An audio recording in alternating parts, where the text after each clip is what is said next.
Nizamabad market యార్డ్లో ఉద్రిక్తత చోటు చేసుకుంది. పసుపు చోరీ ఆరోపణలను నిరసిస్తూ కార్మికులు ధర్నాకు దిగారు. సెక్యూరిటీ అధికారి శ్రీనివాస్పై దాడి చేశారు. మార్కెట్ యార్డ్ చైర్మన్ను నిలదీశారు. పోలీసు వాహనాన్ని కూడా అడ్డుకోవడంతో ఉద్రిక్తత తలెత్తింది. పసుపు కాంటాలు నిలిపివేశారు కార్మికులు. దీంతో అక్కడ హైటెన్షన్ వాతావరణం నెలకొంది. పోలీసులు భారీగా మోహరించారు.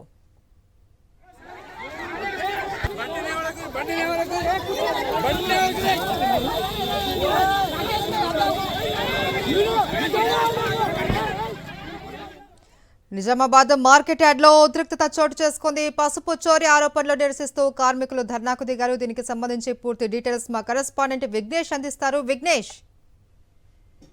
నిజామాబాద్ మార్కెట్ యార్డ్ లో కార్మికులు ఆందోళనకు దిగిన పరిస్థితి ఒక్కసారిగా ఉద్రిక్తత చోటు చేసుకుంది. వాళ్ళ ఆందోళన ఉద్రిక్తత దారితీసింది.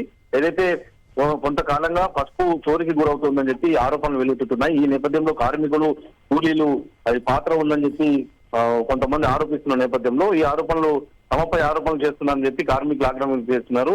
కార్మికులతో పాటు కూలీలంతా కూడా ఒక్కసారిగా ఈ విషయాన్ని నిరసిస్తూ తమపై దొంగతనం మోపడం కరెక్ట్ కాదు, సరైన విషయం కాదని చెప్పి వారంతా ఆందోళనకు దిగిన పరిస్థితి. సెక్యూరిటీ అధికారి శ్రీనివాస్ పై కూడా ఈ సందర్భంగా దాడికి పాల్పడ్డారు.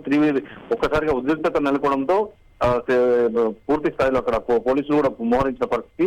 దీంతో పాటు మార్కెట్ యార్డు చైర్మన్ కూడా అక్కడికి చేరుకునే క్రమంలో ఆయనను కూడా అడ్డుకున్నారు, నిరసన వ్యక్తం చేశారు.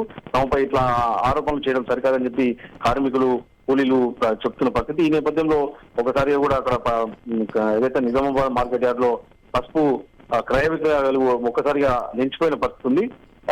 పోలీసులు అయితే రంగప్రవేశం చేసి అందరినీ అడ్డుకున్నారు, ఎక్కడికక్కడ చెదరగొట్టిన పరిస్థితి. ప్రస్తుతానికైతే ప్రశాంత వాతావరణం నెలకొంది.